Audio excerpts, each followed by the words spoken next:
even before reaching adulthood, Bob had already begun charting his own course. He had a vision to become wealthy and run his own business.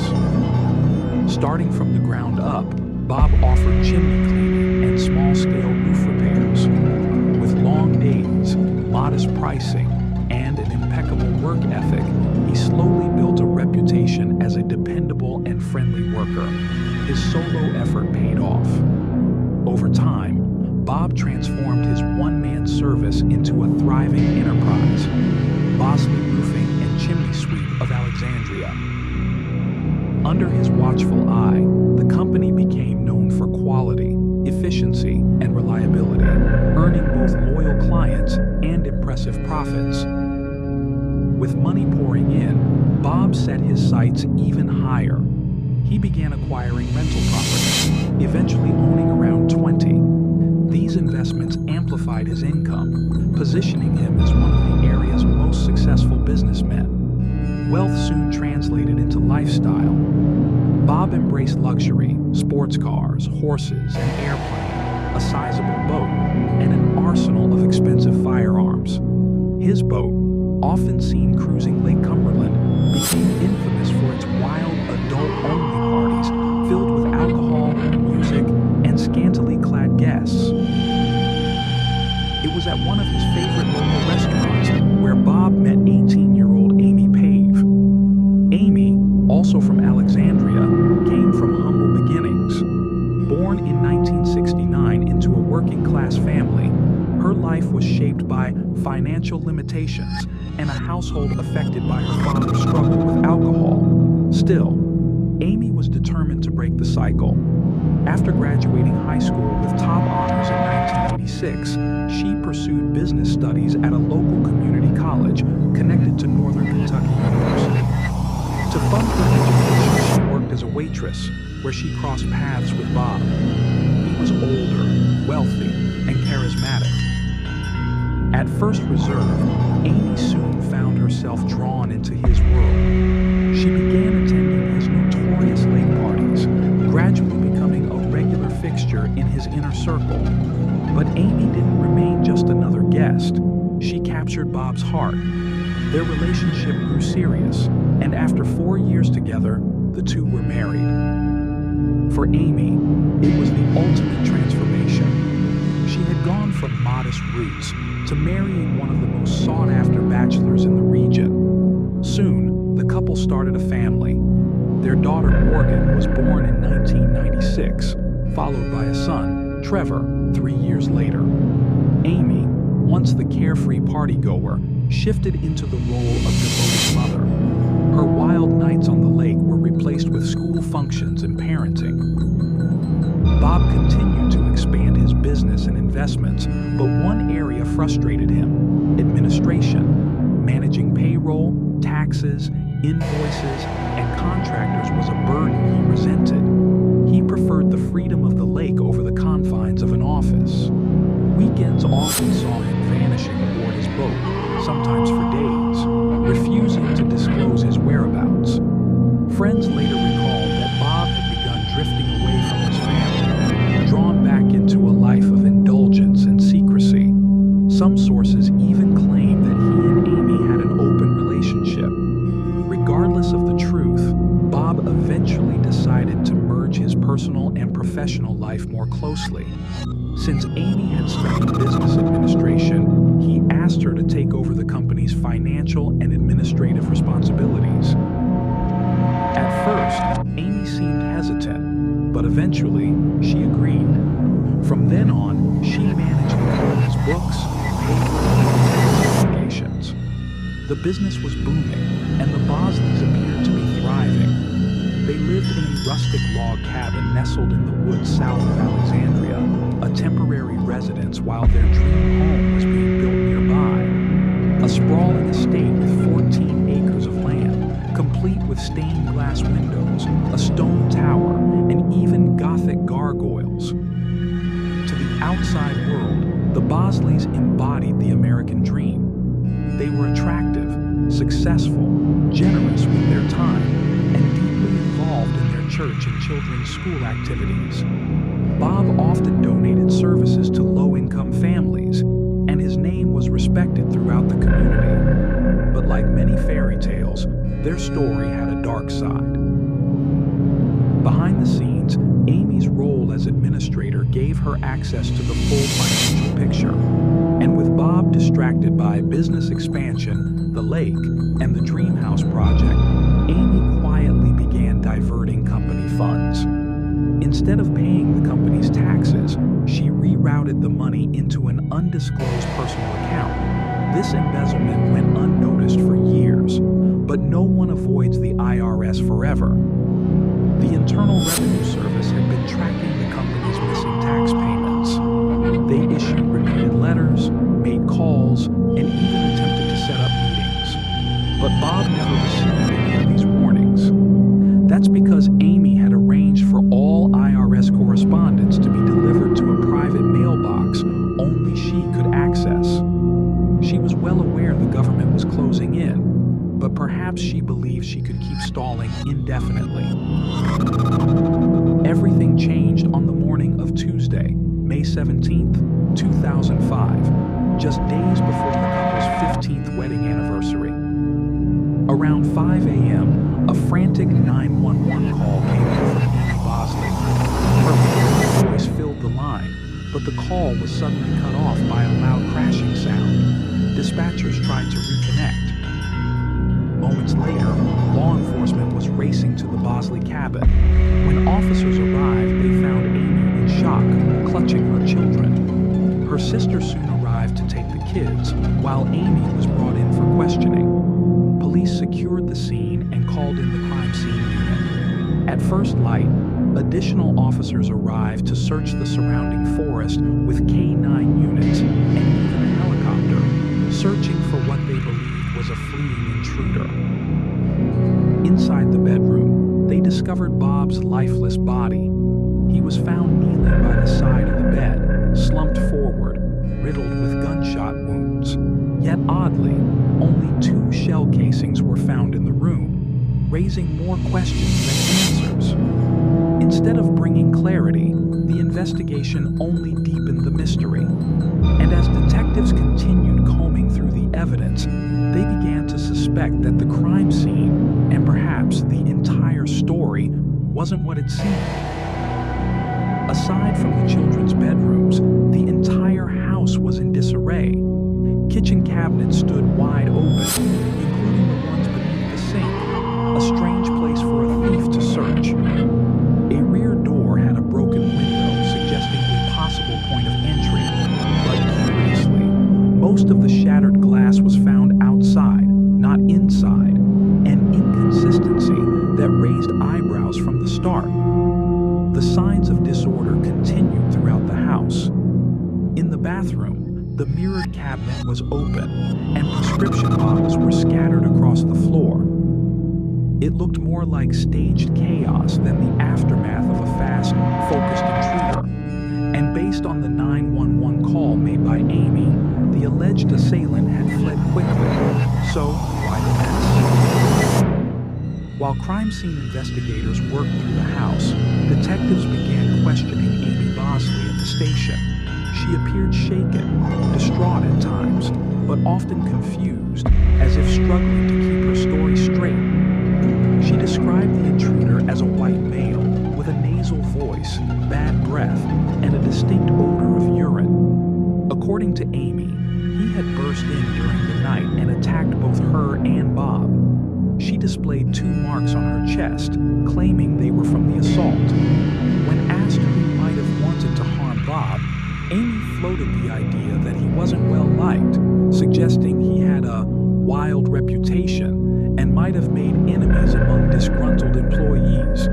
She specifically named Noah Heim, a contractor and longtime friend of Bob, as someone who had recently argued with him. But Noah was quickly ruled out. He had a solid alibi and was deeply affected by Bob's death. Meanwhile, panic rippled through the Alexandria community. Schools were closed for several days as fear of a killer on the loose took hold. Neighbors couldn't reconcile the idea that someone as kind and generous as Bob known to give the shirt off his back, had been brutally gunned down in his own home. Back at the cabin, detectives searched for answers. Only 2 shell casings were recovered near Bob's body, despite multiple gunshot wounds. That led investigators to expand their search to the basement. There, inside the family's washing machine, they found soaked clothing, and at the bottom, a folded cloth containing 4 additional shell casings. Why would a fleeing killer take the time to hide evidence in a washer inside the victim's home? It didn't make sense. Even stranger, an aluminum baseball bat was found nearby, with fresh scratches and white residue. Lab analysis would be needed to determine the significance. For now, Amy was released and allowed to reunite with her children, but the puzzle pieces were falling into place. The crime scene appeared staged. Valuables, including stacks of cash, were left untouched. Amy's emotional display seemed hollow. No tears, no real grief. Investigators suspected there was more beneath the surface. And then came the breakthrough. Staff from the IRS visited the station after hearing about Bob's death.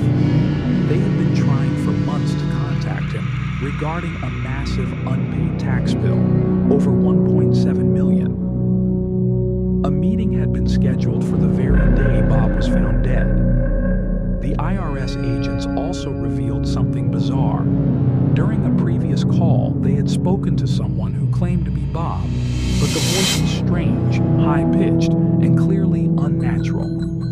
To them, it sounded like a woman pretending to be a man. That voice had been Amy's. Now, the motive was clear. Amy, entrusted with the company's finances, had siphoned off hundreds of thousands of dollars, diverting tax payments into her own private account. Bob, who had no idea what was happening, was about to discover the truth just as the IRS prepared to confront him face to face. Adding to the tension were Bob's alleged affairs. His sister later told investigators she once overheard Amy say that if Bob ever cheated or left her, she would shoot him. At the time, it sounded like a joke. Now, it sounded like a promise. Despite mounting evidence, Amy Bosley continued to deny any involvement in her husband's murder. During her second interrogation, she insisted she loved Bob, even if their marriage wasn't perfect.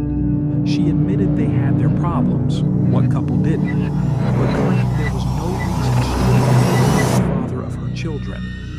But investigators saw a different picture. Ballistics testing confirmed that all 6 bullets that struck Bob matched the 6 casings collected, 2 in the bedroom and 4 hidden in the washing machine. Then came a pivotal moment in the investigation. Interviews with Morgan and Trevor Bosley, ages 9 and 6. Questioned separately, both children gave identical accounts. They had gone to sleep peacefully, only to be startled awake by 6 gunshots. Then, they heard glass shattering. Amy's version of events had the order reversed. First the glass breaking, then the shots. Her story was unraveling. Even the scratches on her chest, presented as injuries from a struggle with the intruder, were suspicious. The marks were too symmetrical, more like staged wounds than defensive injuries. Further examination of her blouse revealed that it hadn't been torn during the alleged attack. It had been carefully cut with scissors, then ripped to appear damaged. Less than 2 weeks after Bob's murder, authorities arrested Amy Bosley and formally charged her with his homicide. One crucial piece was still missing, the murder weapon. That too eventually surfaced, though how it was discovered remains disputed. According to one account, a pistol from Bob's own gun collection was found hidden in Amy's handbag, tucked behind a wardrobe. A second version claims the weapon was discovered later by Amy's sister, who had taken custody of her children and belongings that night. While sorting through Amy's purse, she allegedly found the gun and immediately contacted a lawyer who turned it over to police. Regardless of how it was recovered, ballistic testing confirmed the gun matched the 6 casings found at the crime scene and in the laundry.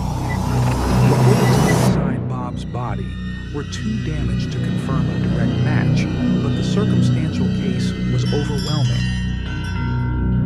As the trial began, prosecutors painted a clear and damning narrative. For years, Amy had secretly bled Bob's company dry, diverting tax payments and pocketing the money.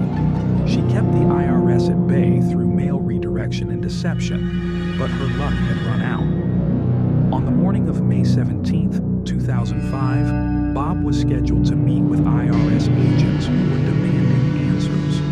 Amy knew what that meeting meant: exposure, divorce, prison. And so, the once respected wife, mother, and community volunteer devised a desperate plan. The night before the IRS meeting, with her children sleeping nearby and her husband unaware, Amy quietly retrieved one of Bob's firearms. Some reports even suggest she sedated the children beforehand. Standing at his bedside while he slept, she fired. Bob, wounded, but not immediately killed, awoke and tried to stop her.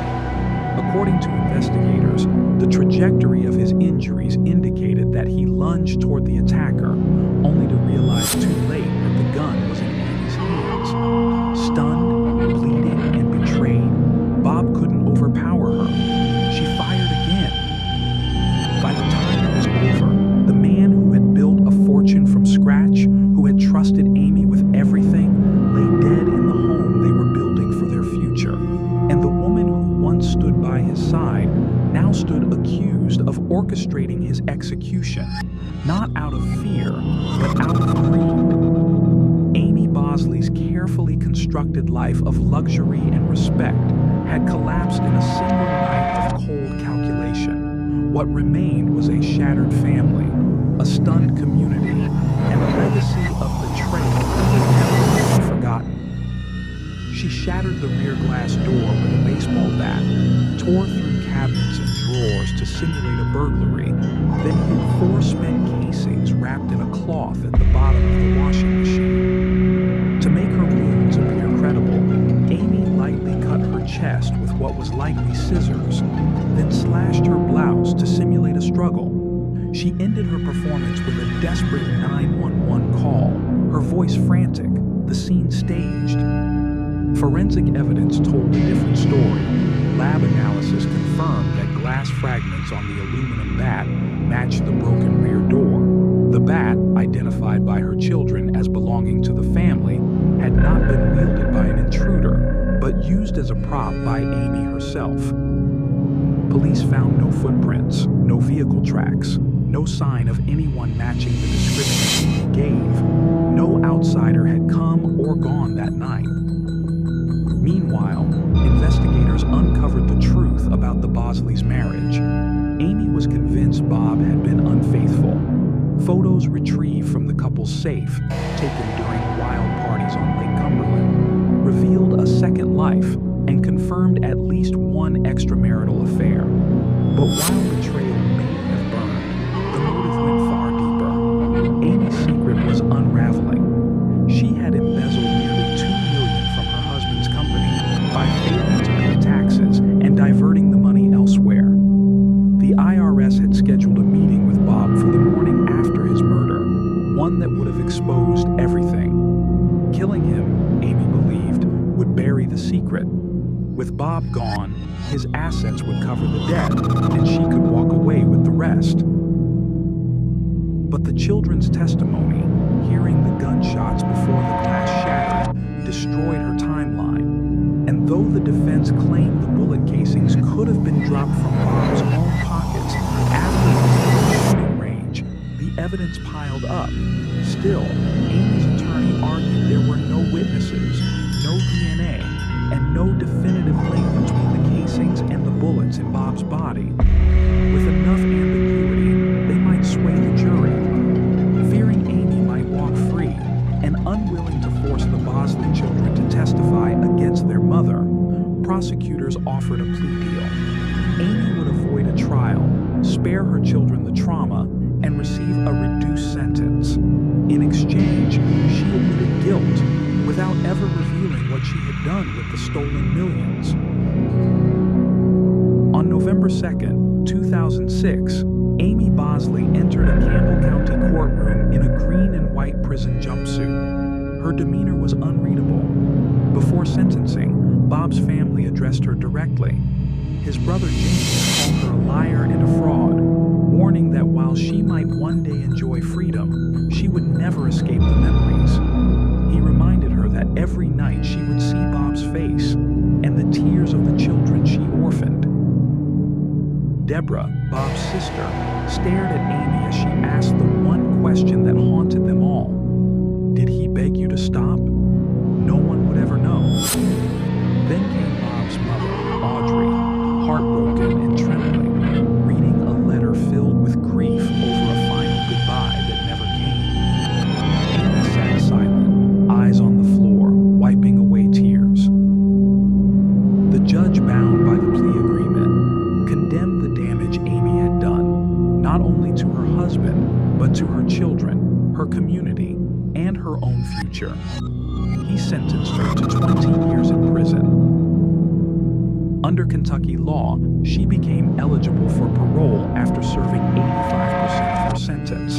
That meant 17 years behind bars. On May 17, 2022, exactly 17 years after Bob's murder, Amy Bosley, then 54 years old, walked out of the Kentucky Correctional Institution for Women. Most news outlets barely noted her release. Her current whereabouts remain unknown, but some believe she may have gone in search of the millions she once siphoned away. As for Bob, his final resting place is St. Stephen's Cemetery in Campbell County, Kentucky. A man remembered for his generosity, ambition, and devotion to family, cut down by the very person he trusted most. In hindsight, Amy's actions seem both tragic and senseless.